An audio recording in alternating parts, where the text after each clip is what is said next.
최고의 신입사원을 뽑는 법. 필라델피아 이글스 풋볼팀은 파산한 프랭크퍼드 옐로우 재킷스의 후임으로 1933년에 창단했다. 전신인 프랭크퍼드는 노동자들이 많이 거주하는 필라델피아의 지역 이름이었다. 이글스의 수장인 버트벨은 대학 풋볼팀 쿼터백 출신으로 파트타임 미식축구 코치였다. 그는 $1250의 팀을 인수했다.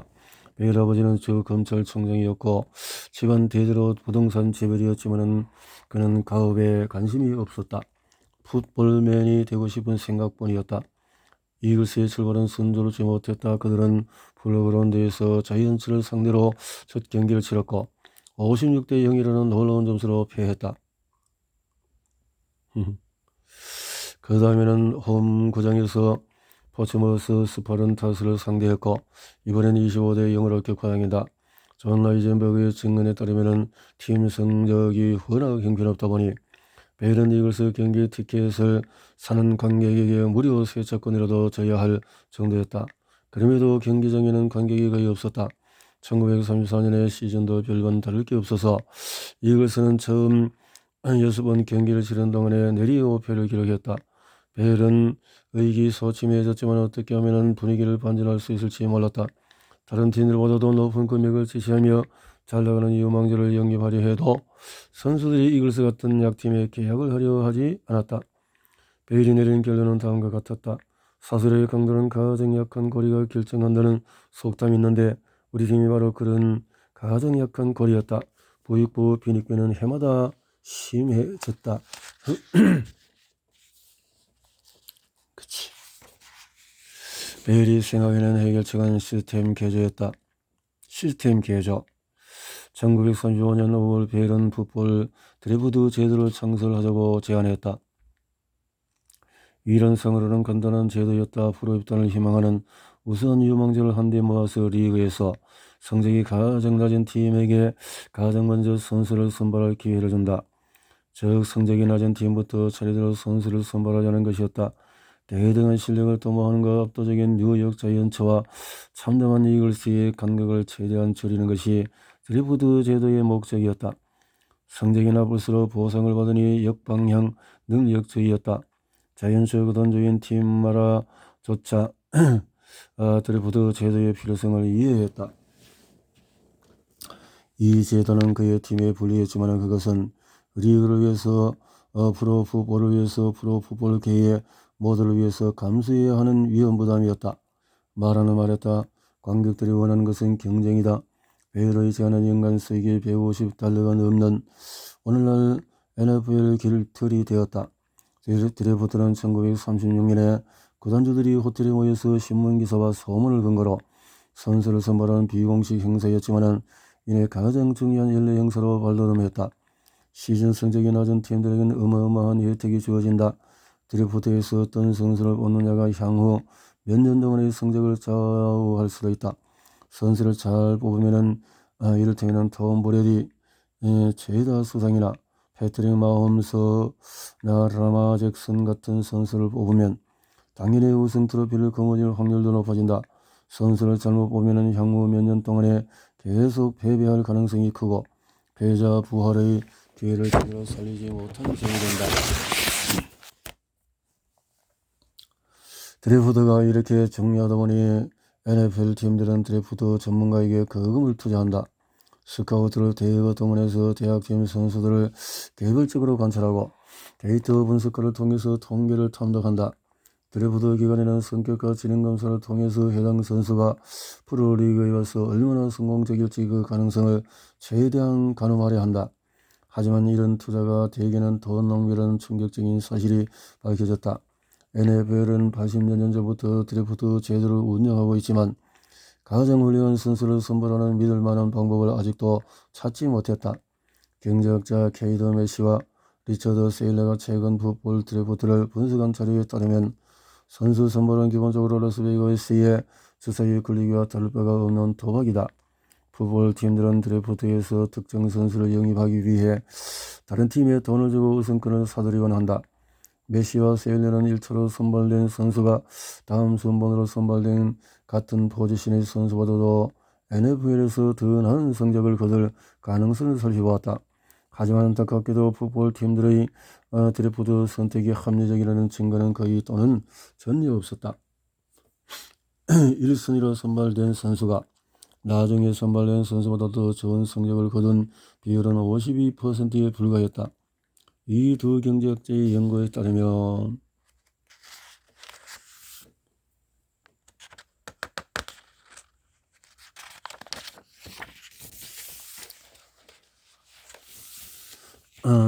라운드 포지션 연도에 상관없이 한 선수가 그 다음 순번 선수보다도 나은 성적을 거둘 확률은 동전 던지기와 비슷한 수준이었다.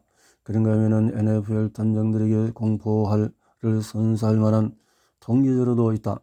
1라운드 지명 선수들의 NFL 데뷔 후에 5년 동안 단 한 번도 공격을 성공시키지 못하고 시즌을 마감할 확률이 올스타전에서 선발될 확률보다도 더 컸다.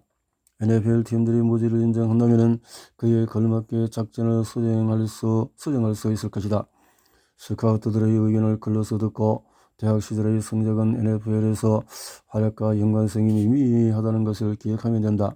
하지만 NFL 팀들은 여전히 가장 훌륭한 선수를 가려낼 수 있다고 믿는지 좀 더 높은 선수로 순위로 선수를 선발할 권리를 얻기 위해 주기적으로 트레이드업을 한다. 운영은 정보로 증폭된 과신이다. 각 군화는 유망주에 대해서 자신들이 내린 판단이 정확하다고 생각한다. 특히 방대한 데이터와 분석이 축적된 경우에 더욱 그렇다. 하지만 이런 정보들은 미래를 예측하는 데 별 효과가 없고 일상생활에서 우리가 타인을 평가할 때 판단을 흐리게 만드는 편견과 맹점의 틀에 갇혀 있을 가능성이 거의 100%다. 메시와 셀러도 지적했다시피 문제는 미래의 성적을 예측하기 어렵다는 게 아니라 의사 결정권자들이 그걸 예측하기에 얼마나 어려운지 잘 모른다는 것이다. 프로스포츠에서 드래프트 정보의 한계는 심각한 수준이다. 연구 결과에 따르면 NBA나 MLB와 같은 여타의 프로스포츠 리그도 유망한 신인을 가려내는데 애를 먹고 있다고 한다. 구단 측에서는 고도의 통계 분석 기법을 어지러울 정도로 동원해가며 신인들의 실력을 측정한다.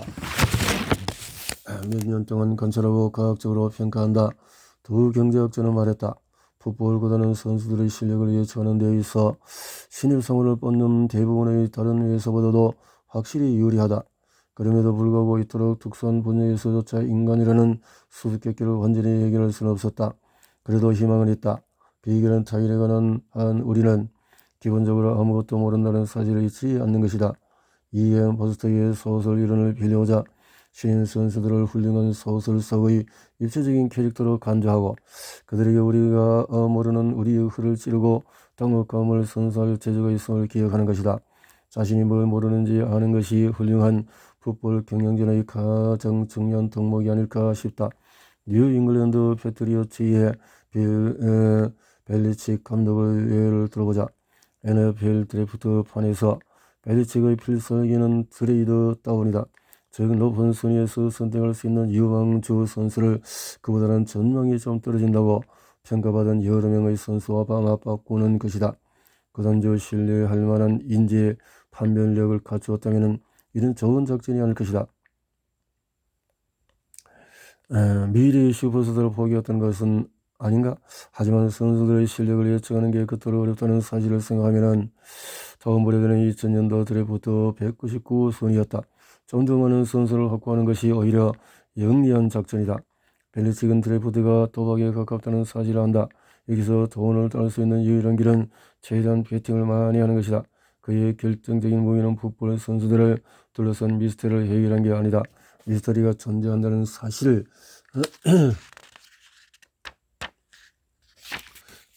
깨달은 것이다.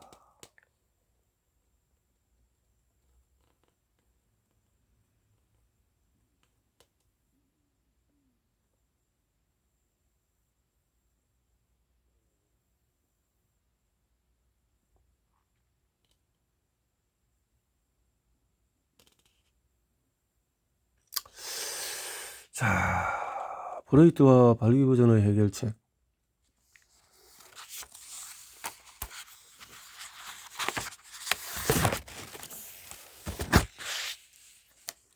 1910년 시그먼트 프로이트는 발기부전을 주제로 한 난해한 논문을 발표했다. 그가 발기부전을 주제로 택한 이유는 이것이 아주 흔한 고통이었기 때문이었다. 다양한 형태의 불안감으로 가장 많은 환자가 치료받고 싶어하는 증상이었다. 이 환자들은 육체적으로 아무 문제가 없었으나 특정 상황에서 그들의 생식기가 협조를 거부했다.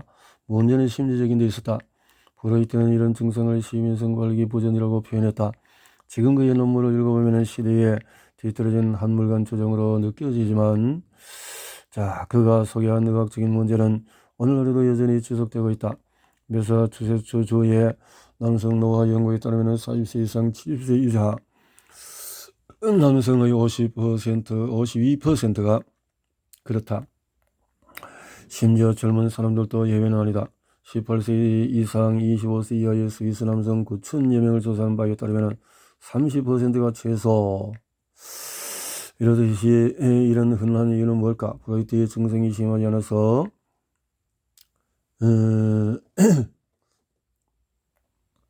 프로이트 보기에 시민성 발기부전은 성인들 간의 관계를 관통하는 비극적인 충돌의 표출이었다. 인간은 짜릿한 연애 추파와 고해가 동반되는 강렬한 욕망을 갈망한다.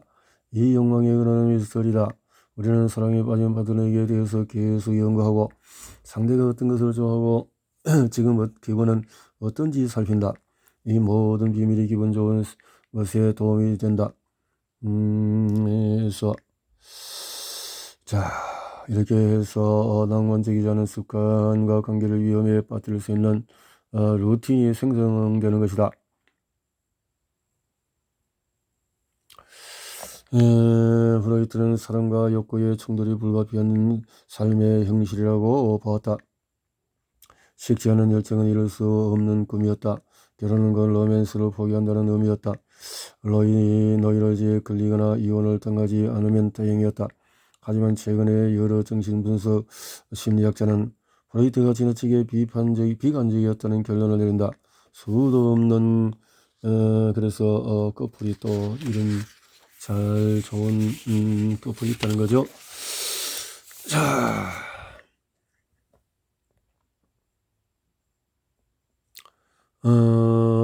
어떻게 이렇게 반복적으로 분석가 스티븐 미첼은 발기부전을 프로이트의 논문을 다시 해석하며 본질적으로 사적인 영역이며 가정 속 사정을 알 수 없는 쾌락이라는 데 논의를 시작했다. 이것은 인간사에서도 가장 흔한 경험이지만 삼자의 관계에 대해서는 아무도 알지 못한다. 인간의 상상력이 모든 것을 압도한다. 그러니까 단순히 육체에 국한된 행위가 아니라 인간의 가장 신비로운 욕구와 연관이 있다는 말이다. 미첼은 이렇게 주장한다. 따라서 자기 자신의 성취향에 늘 미지의질적인 부분이 존재할 수밖에 없다. 미첼에 따르면 미스터리 자체가 일부 커플들이 오랜 동안에 유지하는 이유라고 한다. 그는 요소가 자리 잡을 수 있음을 기억하는 것이다. 파트너가 얼마나 익숙한지, 둘이서 지금까지 얼마나 많은 그래서 상관이 없다. 미첼의 표현을 빌자면은 타인이 지닌 타자성으로 여행이 되어야 한다. 알고 있다는 착각을 무너뜨리고 아직도 모르는 게 많다는 깨달음을 줄 수 있을 만큼 알 수 없는 것이 그렇다. 프로이트는 안정감이 욕구의 독이 된다는 이유를 들어 사랑의 욕구의 적으로 간주했지만 미첼은 그 언제는 욕구가 사랑을 구제하고 우리를 습관이라고 하는 수면 상태에서 깨울 수 있다고 주장한다. 하지만 그것만으로도 역시 부족하다. 미첼도 지적했다시피 아무리 기별한 커플이라도 그 기별함이 침실 문지방을 넘지 않는다면 오랫동안 유지되지 않을 것이다.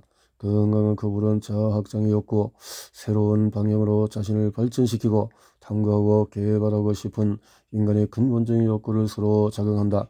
심리학자의 아서 에런과 일레인 에런이 실시한 장기 추적 연구에 따르면 하이킹을 하거나 콘서트를 보러 가고 새로운 취미 생활을 시작하며 자아 확장과 적극적인 커플은 관계의 질도 더 좋은 것으로 밝혀졌다.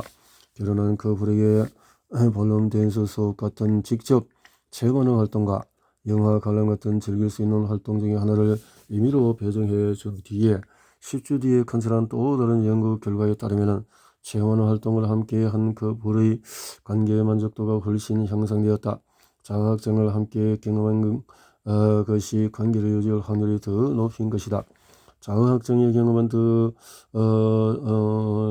잦았다.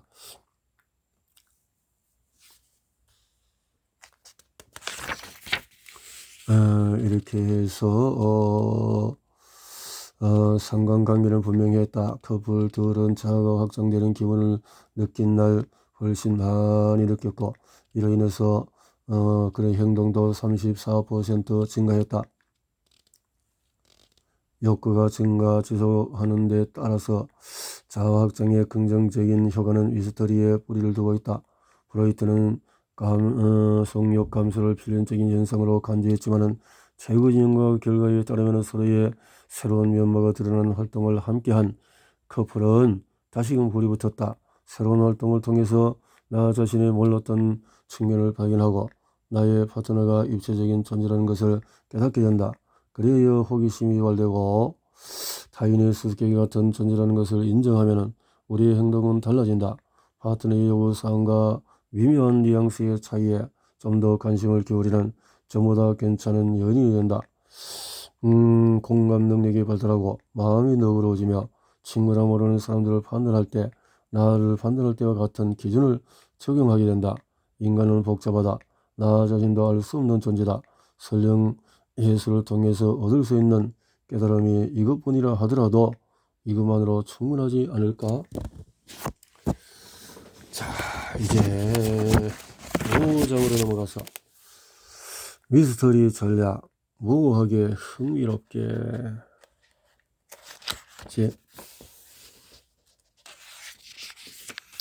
나 그대에게 마음을 다해 간청하노니 마음속에 풀리지 않는 모든 문제에 대해서 인내하기를 바랍니다. 밀실처럼 아주 낯선 언어로 쓰인 책처럼 그 문제들 자체를 사랑하려고 노력하길 바랍니다. 아무도 풀지 못한 보이니치 필사본의 비밀. 월프리드 미하우 보이니치는 전 세계를 통틀어서 가장 유명한 중세 필사본을 소유했던 뜻밖의 인물이었다. 약학을 전공한 보이니치는 폴란드 민족주의를 선동한 죄로 1885년 시베리아 포로 수용소에 갇혔다. 그곳에서 5년을 보낸 뒤에 미조 여권을 들고 탈출한 그는 안경과 겨울용 외투를 팔아서 마련한 돈으로 영국행 배표를 샀다. 영국으로 건너간 뒤에는 대형 박물관 열람실의 인생을 책임자였던 리처드 가니카가 가까워졌고 필사본 보이니치는 영국으로 들어서 이탈리아에서 입수한 고서적들을 경매로 처분했다. 하지만 한 것만큼은 팔지 않았다. 문제의 그 필사본은 다소 낡아 보였다. 세로는 25cm가 안 되었고 식물 사포와 초록색 웅덩이에서 벽을 감는 나신의 여인을 그린 묘한 그림들로 가득했다. 그 필사본을 본 몇 안 되는 학자들은 중세 약초 치료법을 특이한 형식으로 열거한 사정된 의학서일 거라고 추측했다. 보이니치는 그들의 설명에 동의하지 않았다. 그는 고문서를 컬렉션의 미운 놀이로 간주했지만 필기수로 적힌 본문에 완전히 매료됐다. 특히나 어떤 내용이 적혀있는지 아무도 모른다는데 호기심을 느꼈다. 보이니치는 이 불가사의한 텍스트가 암호일지 모른다는 솔깃한 이론에 빠져들었다.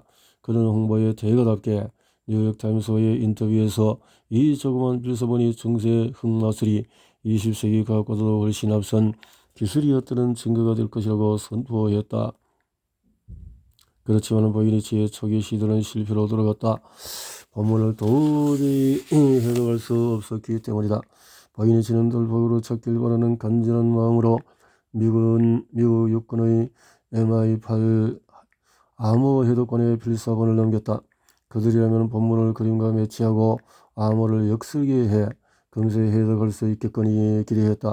하지만 암호 해독 전문가들도 전혀 진전을 보이지 못했다. 로런스와 낸시 골드스톤은 보이니치의 문서를 다룬 책에서 이렇게 말했다. 암호 해독 전문가들이 들여다보면 볼수록 암호는 점점 더 난해해졌다. 보이니치는 7년 동안의 흠모음을 견 듯한 윌리엄 로메인 뉴볼드를 찾아갔다. 1921년 4월 미국 철학학계 회원들이 다 같이 모인 자리에서 뉴볼드는 자신이 밝혀낸 놀라운 사실을 공개했다. 그 필사본의 작성자가 과학적인 방법론의 선구자였던 13세기 영국의 대학자로서 베이컨이라는 것이었다. 뉴볼드에 따르면 베이컨은 이 필사본에서 망원경이나 증기 같은 공학적인 놀라운 발전을 예견했다. 정자의 영법과 머나먼 천체의 나서는 성을 설명했다. 이 놀라운 사실을 근거로 보이니치 고문서는 전 세계 학자들의 주목을 받았고 과학계에서 가장 중요한 문서로 등극했다. 그렇다면 암호는 어떻게 해서 구성되었을까? 뉴볼드에 따르면 베이컨은 어마어마하게 복잡한 세 종류의 암호를 동원했다. 모르긴 해도 비밀을 단단히 숨기고 싶었나 보다. 어떤 부분에서는 라틴어 문자를 두씩 짝을 맞춰서 조합하면 문장이 완성이 되었다. 몇몇 정도들이 의문을 제기했지만 뉴볼드는 베이컨이 그가 살던 시기에는 알 수 없던 역사적인 사건과 자연현상을 정확히 묘사하고 있으므로 자신의 해석이 옳다고 주장했다. 하지만 필사본은 팔리지 않았다. 보이니치 암호가 끝까지 수수께끼로 남았기 때문이다. 1923년 이름난 갑부인 조지 파비어는 시카고 대학교의 영문학과 교수 존 웨터서 멜리에게 셰익스피어의 작품 안에 숨겨져 있다고 소문이 자자한 암호에 대해서 조사를 의뢰했다. 멜리는 암호를 좋아했고 셰익스피어도 좋아했기에 의뢰에 응했다. 멜리가 암호 같은 건 없다는 결론을 내리기까지 6주가 소요되었다. 암호로 보였던 것들은 그저 우연의 일치였다. 몇 년 뒤에 제1차 세계대전이 유럽을 강타하자 미국 정부는 암호 해독 전문가가 절실히 필요했다. 멜리는 미국 육군사나 군사 정보국에 초출돼서 셰익스피어의 작품을 조사할 때 썼던 방법으로 독일군의 비밀 정보를 파헤치는 임무를 마쳤다. 전쟁이 끝나자 멜리는 다시 학교로 돌아왔다. 그러던 중에서 보이니치 필사본에 대해서 정보를 입수하게 된다. 암호에 대해서 호기심을 거둘 수 없던 그는 이내 이 엉뚱한 수수께끼에 흠뻑 빠져들었다. 1931년 뉴볼드가 암호학을 해독했다고 공부한 지 거의 10년이 지나고 뉴볼드가 사망한 후로부터 5년이 지났을 무렵에 멜리는 중세 필사본을 주제로 46쪽 분량의 논문을 출간했다. 그의 논지는 분명했다. 내 생각에 뉴볼드의 주장은 근거가 전혀 없고 그러므로 전적으로 기각해야 한다. 그는 뉴볼드의 주장에 조목조목 철퇴를 가했다. 뉴볼드가 희미경으로 발견한 필적상의 특징들을 사실 양피지에 적힌 잉크가 갈라지면서 생긴 현상이었다. 뉴볼드가 본문을 잘못 옮겨 적었으나 어찌어찌 뜻을 정확히 때려 맞춘 것도 있었다. 암호 해독 원칙이 귀에 걸면 귀걸이, 코에 걸면 코걸이라 똑같은 라틴어 문장을 세 가지 버전으로 다르게 해석하기도 했다. 역사적인 세부사항이 맞아 떨어지지 않는다든지 기본적인 철자를 잘못 읽은 것도 있었다. 무엇보다도 뉴볼드는 필사본에 기록된 과학적인 사실과 역사적인 사실에 대해 자신은 아는 게 없다고 주장했는데 멜리는 그것이 자기 기만이라며 이렇게 철퇴를 가했다. 뉴볼드가 해독한 암호는 로저 베이컨이 숨겨놓은 비밀이 아니라 그의 열의와 기발한 의식이 빚은 작품이었다.